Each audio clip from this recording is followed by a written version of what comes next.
estamos con los excongresistas de la República, Mauricio Mulder y Richard Arce. ¿Cómo están? Ante todo, muy buenas noches para ambos. Y a ver, una situación complicada, recordando lo que ha sido el país en los últimos años. A ver, no sé si desde el 2016 no hemos salido de una constante crisis que terminó con la disolución de un Congreso, con la vacancia de un presidente, presidentes interinos. Y bueno, y estamos en este punto, ya, donde mañana se anuncia una multitudinaria marcha, donde el propio presidente de la República advierte de posibles desmanes e infiltrados.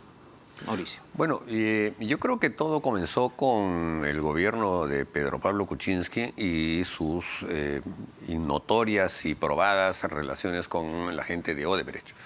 Cuando esos temas empezaron a crecer y se creó la comisión especial en el Congreso y salieron ya todas las vinculaciones que tenía Kuczynski, y se plantea la primera vacancia del señor Kuczynski, allí creo que comenzó todo un proceso de precarización de la vida política del país, que es consecuencia de los escándalos de Odebrecht y que además estamos viendo que continúa. Y eso llevó a que hubieran todos los cambios que motivaron la salida de PPK y la asunción de Vizcarra, que venía ya con un proyecto golpista, con un proyecto antipartido, un proyecto anticongreso y imponer incluso ese referéndum que al final hizo. Para que todo eso además supusiera el control del Ministerio Público, recordemos el viaje que hizo de regreso de Brasil, el Poder Judicial también, y tener un Congreso domesticado, ¿no? Ese esquema de carácter dictatorial que se estableció en ese momento y que tenía también incluso al Tribunal Constitucional de su lado, es lo que ha fructificado en lo que tenemos hoy. Por eso es que todas las cosas que están discutiéndose tienen todavía una raíz en el Tribunal Constitucional, porque el tribunal, no en realidad todo el tribunal, sino la cuatrinca que estaba ahí, la señora Ledesma, el señor Ramos, el señor Mendoza y el señor Saldaña. Ellos son los que decían todo lo que querían. Los otros que estaban ahí no servían, su voto nunca servía para nada. Y esos cuatro son los que trataron de constitucionalizar el golpe de Estado. Y ahora mira tú cómo estamos. A ver, Richard, ¿lo ves, digamos, de la misma forma de lo que ocurría justamente por el año 2016? Un dato importante es que teníamos un Congreso mayoritariamente fujimorista, tenían como 70 y pico votos y pues había una situación muy tirante también entre el Congreso y el Ejecutivo. Coincido en que esta crisis empieza el 2016, pero empieza con un hito que es muy importante: no aceptar los resultados electorales de parte de Keiko Fujimori. Y desde el primer momento, con 73 congresistas en el Congreso, teniendo todo el poder, inclusive para hacer reformas importantes, se dedicó prácticamente a tratar de tumbarse al gobierno de Pedro Pablo Kuczynski. Hay un sinfín de argumentos para poder ver la cronología de cómo se ha ido desarrollando. La consecuencia justamente de no aceptar esos resultados electorales es que hemos ido como en una espiral sin salida, ¿no? Porque hemos llegado de Guatemala a Guatepeor. O sea, si cuestionaban al Congreso, el Congreso que nos sustituyó, nosotros estuvimos en el Congreso 2019, ese Congreso transitorio fue totalmente irresponsable. Recuerda bien todas las leyes que promovieron y que inclusive fueron parte de la pandemia. Y después vino ya la desgracia, ¿no?, con este gobierno actual, porque evidentemente hay actos de corrupción que son innegables, ¿no? Pero hay que poner las cartas sobre la mesa, ¿no?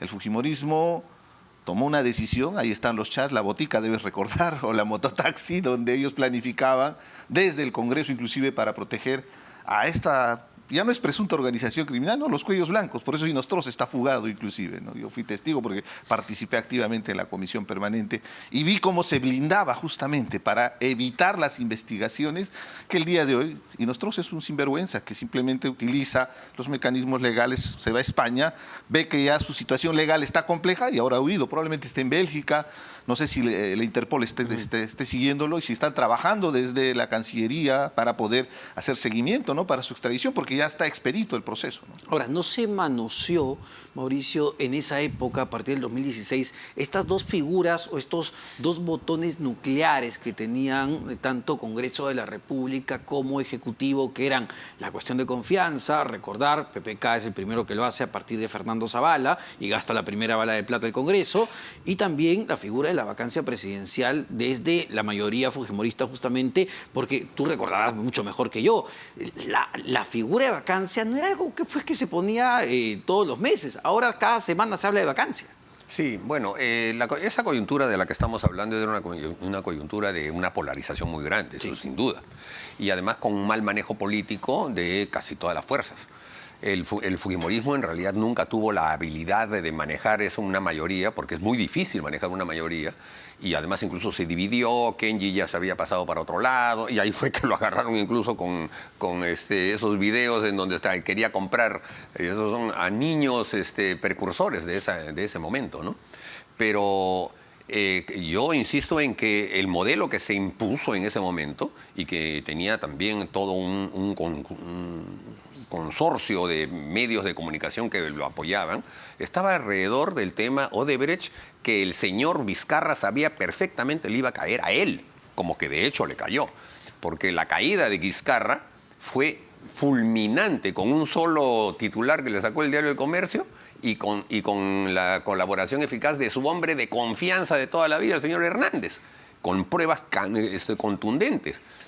Ese era justamente el objetivo que Vizcarra quería impedir que ocurriese haciendo el golpe de Estado. Y bueno, y ahora estamos pagando las consecuencias de esa precarización de la vida política, porque los partidos que están en estos momentos en el Congreso no son partidos. El único que tenía cierta tradición era Acción Popular, ¿no es cierto? Y sabemos que lo que está ahí no es Acción Popular, la Acción Popular que todos hemos conocido, es el grupo de los niños. Y esa precarización fue incluso llevada al punto del famoso referéndum.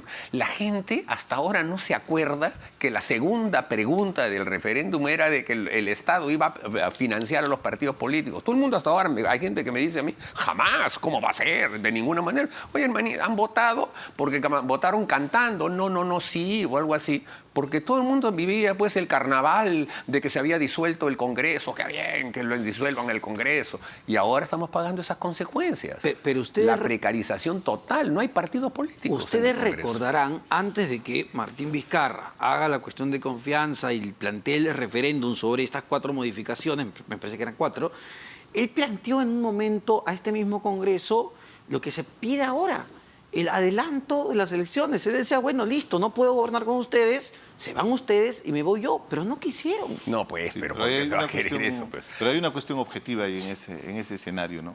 A ver si analizamos, lo que sucedió fue que Vizcarra hizo un acuerdo con el fujimorismo, que después ya nos enteramos de las reuniones previas cuando PPK estaba en el gobierno. Conspiración, para ser claros y objetivos. Nunca nos avisaron. Después ya en plena... Cuando ya estaba en el gobierno, pues salió el escándalo y todo esto. Entonces, ¿a qué va?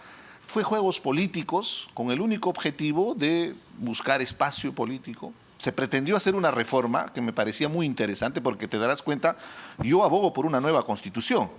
Pero más que el capítulo económico, en este momento, con toda esta experiencia, necesitamos una reforma política, o sea, el capítulo político del equilibrio de poderes, de la representación. En eso sí coincido, la fortaleza de tener partidos políticos representativos sería determinante para cambiar una constitución. Evidentemente, en esta coyuntura que estamos viviendo, plantear un cambio de constitución no es viable porque hay una crisis profunda y con la gente que está conduciendo sería imposible, ¿no? Pero habría que ser consciente de lo que vino en ese periodo. Definitivamente el tema Lavallato fue determinante porque involucraron a todos los presidentes. Yo recuerdo mucho la visita del Papa, porque le dijo a PPK, fue una actividad protocolar donde participamos congresistas, y le dijo directamente, ¿no? ¿Qué pasa con los presidentes de Perú?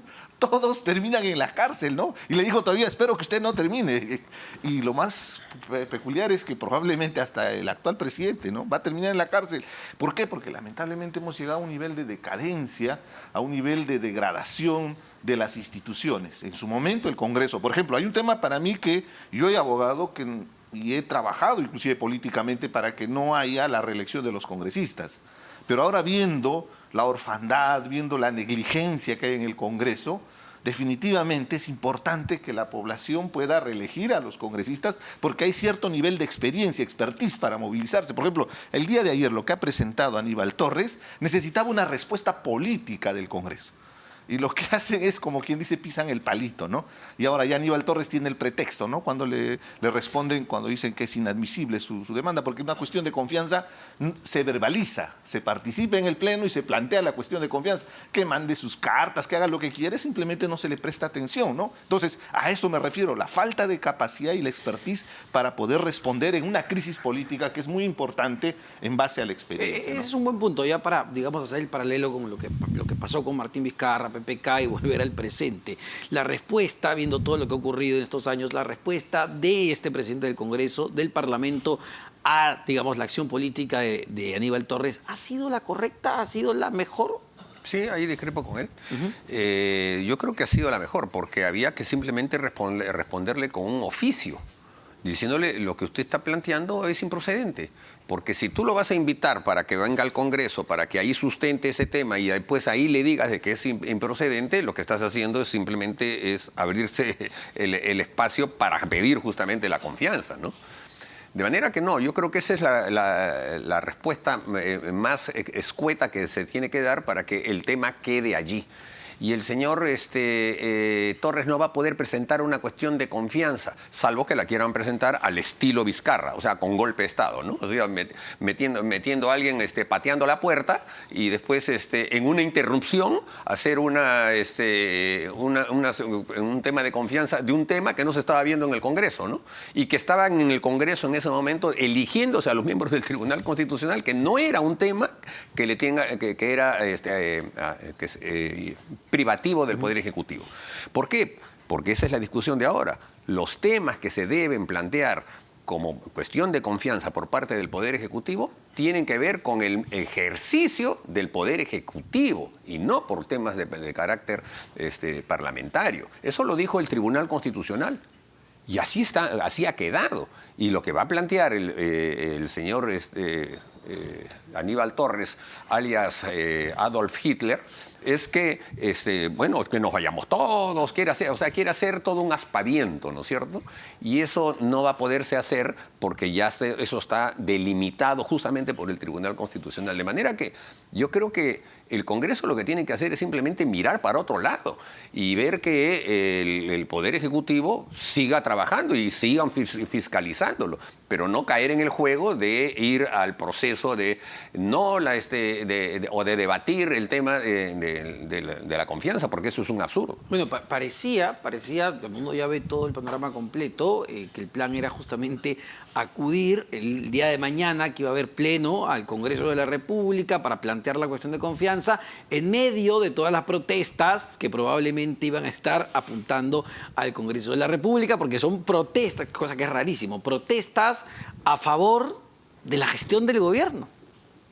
Yo tengo otra hipótesis porque yo percibo que hay una especie de anomia en el gobierno y cada actor político actúa de mutuo propio. En este caso, Aníbal Torres ha cometido un gravísimo error, una falta de respeto con la periodista Sol Carreño. Eso es acoso político, para ser claro y objetivo. Y incluso ayer César Azabache, el doctor César Azabache, decía que eso es una infracción constitucional. Porque presentamos el proyecto de ley y la ley está aprobada justamente del acoso político. Y recuerdo bien cuando lo presentamos en comisión, muchos congresistas no entendían qué significa el acoso político y creo que en este caso podemos entender el concepto y la definición de confrontar y rebatir ideas no con los argumentos, sino en este caso degradándola en su condición de mujer. Inclusive habló de madre, hija y esposa, ¿no? No, pero terrible. Él tiene que ser acusado constitucional. A eso voy, pero a eso voy. Y ahí viene el tema. No implicaría pero ahí viene el tema bala ni nada. Para cerrarte la idea. Evidentemente, toda la corriente de opinión estaba en ese cuestionamiento, sí, claro, y que inclusive significaría que él podría renunciar, porque está descalificando al gobierno. Recuerda bien que el premier... Está agarrado, pero a lo que voy es que el premier representa al presidente, es el vocero oficial, lo dice la Constitución. Sí, claro. Entonces, en ese escenario lanza esta cuestión de confianza para cambiar la corriente de opinión, evidentemente con todas estas falencias, porque ya en el mes de octubre del año pasado salió una ley que le pone un coto al mecanismo de la cuestión de confianza, inclusive refrendado por el propio Tribunal Constitucional. Ahora, viene la discusión de las formas, no vamos a entrar a esos detalles porque la cuestión objetiva es que ahora la cuestión de confianza tiene como un marco donde se tiene que desarrollar. Entonces, objetivamente yo percibo que es más una impronta de Aníbal Torres buscando justamente ese protagonismo, porque al final yo siento que él está con esta estrategia marxista, ¿no?, de agudizar las contradicciones. Por eso es que están exacerbando sentimientos que existen en nuestra sociedad, porque hay dos Perús, hay un resentimiento notorio, evidente, porque lo hemos vivido. Yo soy hombre provinciano, recuerdo bien cuando vine a estudiar a una academia en el centro, el racismo que uno sufre, la marginación, y después te das cuenta que al final todos venimos y provenimos acá en Lima, somos Lima provinciana. Entonces, pero exacerbar esos sentimientos tiene un solo objetivo, porque eso genera cierto rédito político. Y eso es lo irresponsable, porque como autoridades lo que deberían buscar es la unidad del país, más aún después de una pandemia. Ahora, no hemos aprendido nada, pues. Eso es lo más triste, ¿no? Porque hemos vivido lo que ha significado esa mayoría fujimorista controlando el Congreso de la República. Ahora tenemos toda esta decadencia de parte de la izquierda con actos de corrupción. Y yo lo que percibo es una especie de soberbia. Y esa soberbia va a tener un costo político, porque recuerdo bien ese día, ese 30 de septiembre, cuando se cerró el Congreso, la intención era evidentemente irse con todo para la elección de los miembros del Tribunal Constitucional, que inclusive generaba conflicto de intereses. Recuerda bien que la Echea estaba eligiendo al primo, y que inclusive, yo no defiendo a Vizcarra, eso que quede claro, pero lo dijo bien claro que iba a plantear cuestión de confianza. Cerraron las puertas. Nosotros participamos activamente para que abran las puertas para que se plantee la cuestión de confianza. ¿Y qué hizo el Congreso? Simplemente hubiera podido votar y no pasaba nada. Tuvo que tomar la palabra la congresista Indira Wilca y se planteó una cuestión previa sobre la cuestión de confianza y votaron en contra, perdón. Y eso originó la interpretación de esta cuestión fáctica, que evidentemente se podría cuestionar y discutir el tema de la constitucionalidad. Pero había una evidencia de que el Congreso no estaba aceptando la propuesta, ¿no? Bueno, es lo mismo que está pasando ahora. El Congreso no tiene por qué aceptar un esquema, digamos, de aplastamiento a través de una cuestión de confianza. Eso fue lo que ocurrió en la época de Vizcarra también. Exactamente lo mismo. La cuestión y de eso confianza... eso se hubiese resuelto si la primera... Y por eso yo comencé mi análisis con el año 2016... Ajá. Porque si se hubiese vacado a Pedro Pablo Kuczynski en diciembre del año 17, del año 16... No, diciembre de 2016. 2016, hubiese habido una transición constitucional sin ningún tipo de choque. Pero como hubo este tema de los de Kenji, que fueron después grabados por Mamani, los Avengers, y toda esa situación, se generó una situación muy complicada. Y yo recuerdo que en esa discusión, en mi bancada había gente que votó en contra de lo que nosotros habíamos determinado de votar para la salida de PPK. Pero si hubiese resuelto ahí ese tema y no se hubiese calentado como se calentó, porque ¿qué pasó? Kuczynski siguió esos 3 meses del mes 17 y comenzó Vizcarra a hacer una conspiración, amarrándose con Villanueva para volver y con el fujimorismo. Y entonces fue toda una conspiración. Una figura clave en todo ese proceso. Exactamente. Y entonces ahí se armó un esquema que era francamente jalado de los pelos. A ver, pero no, de lo que yo recuerdo y lo que se leía mucho de esos días, y lo que uno comentaba mucho por off the record, era que, claro, el objetivo era poner a Vizcarra porque pensaban dentro del fujimorismo que iban a controlar a Vizcarra, pero Vizcarra tenía su juego propio. Y de ahí entró la fricción no nuevamente. Tenía otra alternativa. Imagínate el de monigote del fujimorismo. Hubiera terminado muy mal, la situación era crítica, estábamos enfrentando una situación grave con esta organización de jueces y fiscales involucrados en coimas, en negociados. Ahí están los audios, ahí está Inostroza, que justamente fue lo que le dio mucho oxígeno y respaldo popular a Vizcarra, que él agarró el tema de los audios del escándalo de los hermanitos para ganar y dos detalles muy importantes. Por ejemplo, yo discrepo, en la primera vacancia nosotros nos salimos. ¿Por qué nos salimos? Porque no había información en la Fiscalía. PPK hubiera huido del país al día siguiente de la vacancia. En la segunda vacancia, que lo trabajamos con Manuel Dahmer y lo presentamos, yo recuerdo bien, ya teníamos información de la Fiscalía y lo inteligente fue que ese día que renunció, automáticamente el Poder Judicial estaba tomando medidas restrictivas de libertad, impidiéndole la salida del país, con lo cual se continúan las investigaciones y no basta ver lo que significa traer a Toledo, ¿no? Hay un error de tu parte, o sea, en la primera vacancia ya se hizo con pruebas contundentes, porque si no, no se hubiese tenido elementos para plantearla.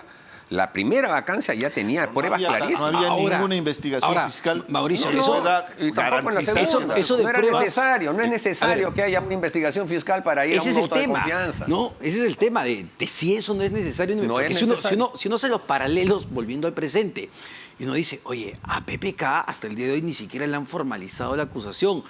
Pero eso ya es un tema del Poder Judicial, Pedro no es del Castillo Congreso.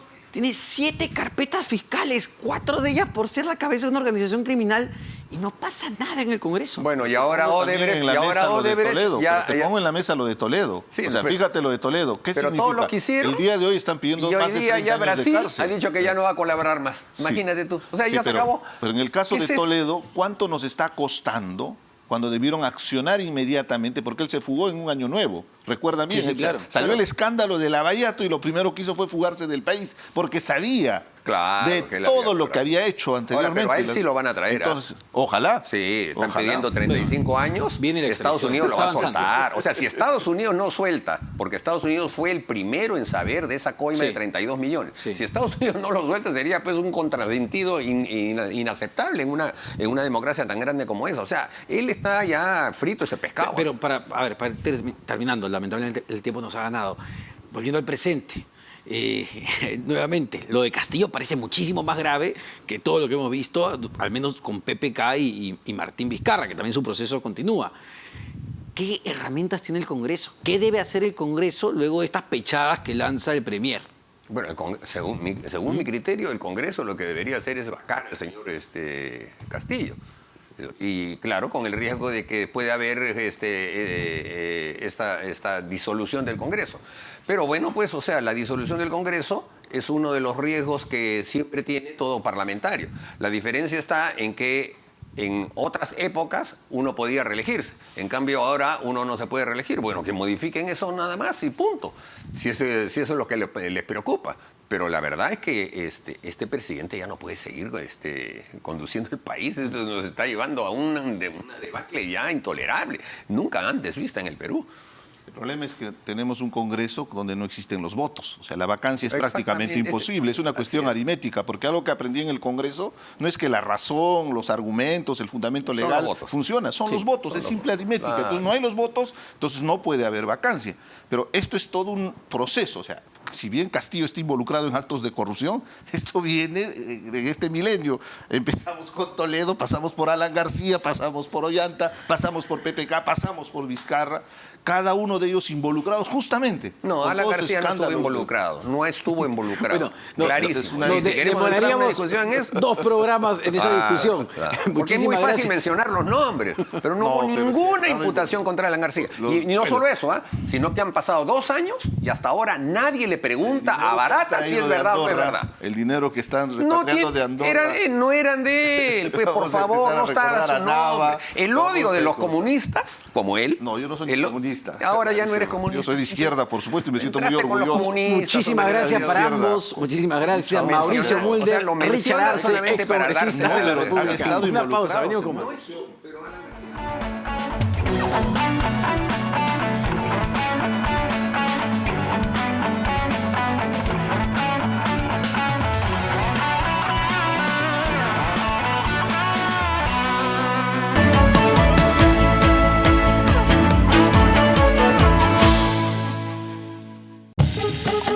Socios en Salud es una organización que lleva salud